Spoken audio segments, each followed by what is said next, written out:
Halo Sobat Otomotif, kembali lagi di channel Bengkel Okai. Kali ini saya akan memberikan tips apa saja yang perlu dicek oleh pengendara setiap hari pada mobilnya. Pertama, kita lakukan pengecekan pada kondisi oli mesin. Pengecekan kondisi oli mesin dapat dilihat melalui dipstick yang bertuliskan engine oil. Dari dipstick kita bisa melihat kondisi volume oli mesin dan kondisi kualitas pada oli mesin itu sendiri. Langsung saja posisikan kendaraan di tempat yang rata dan pengecekan harus dipastikan mesin dalam kondisi dingin.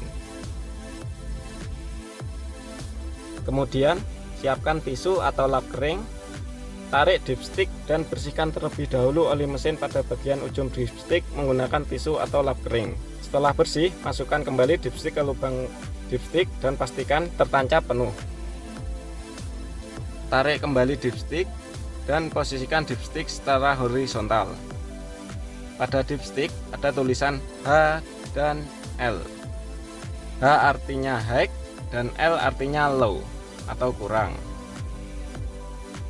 Normalnya volume oli mesin harus pada posisi H atau sedikit di bawah high untuk toleransinya. Apabila sudah seperti ini di posisi low, berarti oli mesin kurang dan memerlukan penggantian oli serta pengecekan apakah terdapat kebocoran oli mesin. Selain itu, normalnya kondisi oli mesin berwarna agak kecoklatan. Jika sudah sangat keruh atau hitam pekat, menandakan kualitas oli sudah buruk, segera lakukan penggantian oli mesin. Pengecekan yang kedua adalah kondisi dan volume air radiator. Pengecekan pertama dilihat dari reservoir tank radiator. Reservoir tank ini berfungsi untuk menampung air radiator untuk menstabilkan volume air pendingin dalam sistem pendingin. Ada tanda max dan juga min.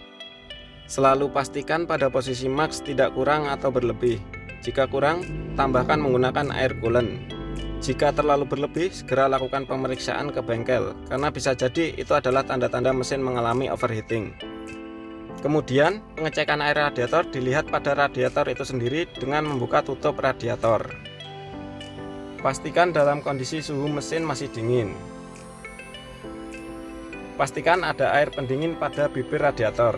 Jika kosong, menandakan terjadi kebocoran pada sistem pendinginnya. Segera lakukan pemeriksaan ke bengkel jika ditemukan tanda-tanda seperti itu. Pengecekan yang ketiga adalah kondisi baterai atau aki mobil. Pastikan terminal positif dan negatif aki tidak longgar atau kotor.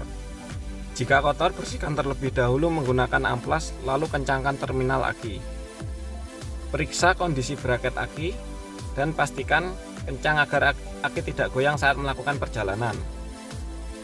Jika aki Anda tipe basah, lakukan pengecekan air aki secara rutin dan tambahkan jika diperlukan. Pengecekan yang keempat adalah volume minyak rem pada reservoir minyak rem. Pastikan volume minyak rem berada pada level max. Jika di bawah max, menandakan kampas rem mulai tipis. Semakin kurang minyaknya, bisa jadi semakin tipis kampas remnya. Selain itu, minyak rem juga berkurang bisa disebabkan karena adanya kebocoran pada sistem rem. Segera lakukan pemeriksaan ke bengkel jika Anda menemukan indikasi ini.